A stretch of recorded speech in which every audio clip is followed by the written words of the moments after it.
प्रिय भावकों, जय श्री कृष्ण। देखिए, प्रतिदिन जिस घर में कोई अशौच हुआ है या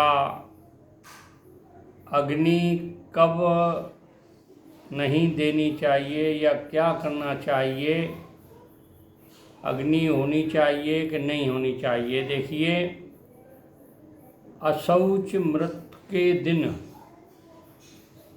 हो या जिस दिन दाग लगता है उस दिन होना चाहिए। देखिए, इसमें दो तरह के दाग होते हैं, एक तो अग्निहोत्री होते हैं और एक अनअग्निहोत्री होते हैं जिनको अग्नि का दाग नहीं दिया जाता है। तो जो अग्निहोत्री होते हैं नहीं होते हैं, उनका मृत्यु के दिन से ही माना जाता है अशौच।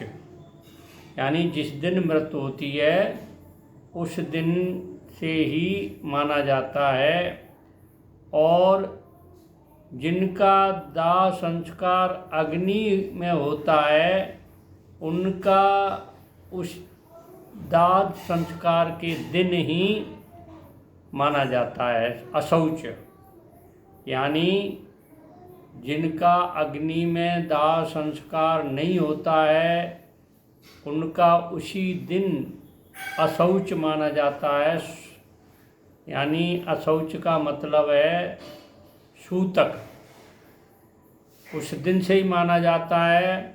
जिनके अग्नि में दाह संस्कार होता है उनका अग्नि के दाह संस्कार के दिन ही सूतक माना जाता है।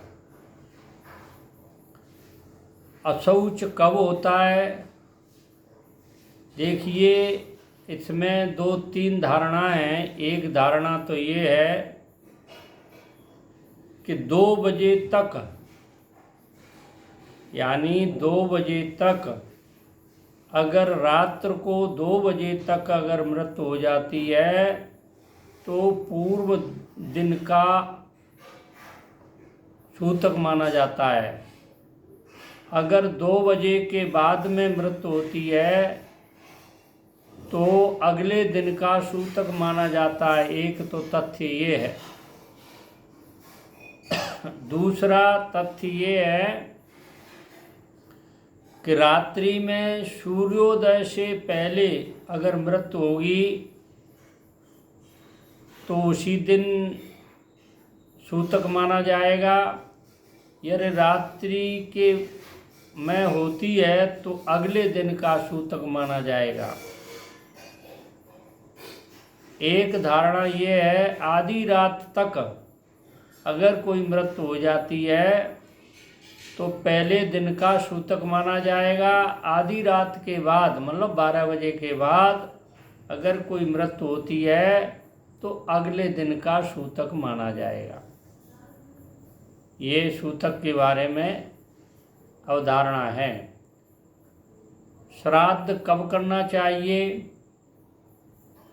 कौन सी तिथि को, कौन से महीने में करना चाहिए, श्राद्ध के बारे में जिस मास, पक्ष और तिथि को अगर मृत्यु होती है तो उसी मास, उसी पक्ष में, उसी तिथि को श्राद्ध करना चाहिए। मासिक श्राद्ध, मासिक जो हर महीने का श्राद्ध होता है, तो जिस तिथि को, जिस माह में और जिस दिन मृत्यु होती है तो उसी में श्राद्ध करना चाहिए।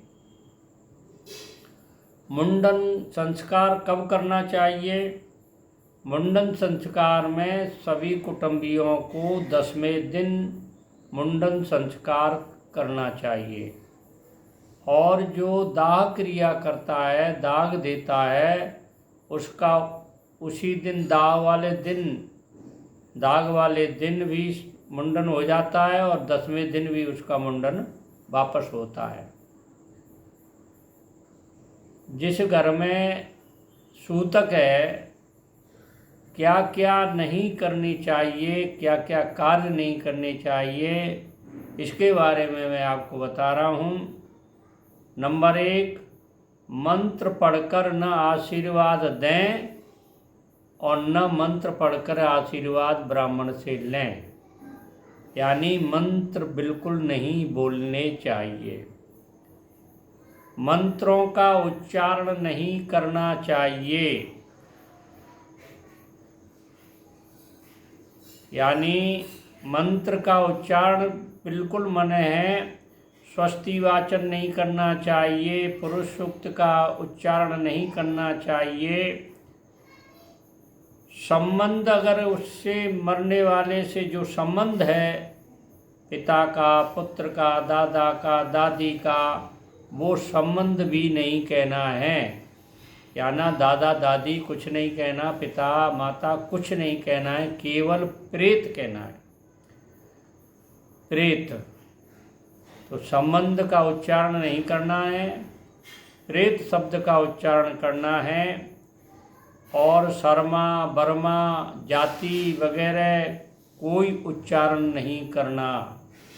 फलाने शर्मा जी, फलाने वर्मा जी, फलाने आर्य, फलाना ठिकाना, इन शब्दों का आपको उच्चारण नहीं करना चाहिए। और कोई कार्यक्रम करते समय जलती हुई लकड़ी या धूप वगैरह या कोई अगरबत्ती वगैरह नहीं घुमानी चाहिए। और ब्राह्मण को विसर्जित नहीं करना चाहिए, नमस्कार आप पधारो, ऐसा नहीं कहना है। ब्राह्मण को कुछ नहीं बोलना है, वो अपना काम करके अपने आप चले जाएंगे और उनको कहीं पहुंचाने जाना भी नहीं चाहिए। कोई भी मंत्र या बोल रहे हैं, प्रणव का भी उच्चारण नहीं करना चाहिए। ओम शब्द प्रणव का उच्चारण नहीं करना चाहिए। ये कुछ बातें थी जो जहाँ शोक होता है या कोई बच्चा जन्म जाता है या कोई रजस्वला हो जाते हैं, तो उसमें इन चीज़ों का ध्यान रखना चाहिए, इससे आपको लाभ ही होगा। तो कृपया मेरे चैनल को सब्सक्राइब करें, लाइक करें, शेयर करें। जय श्री कृष्ण।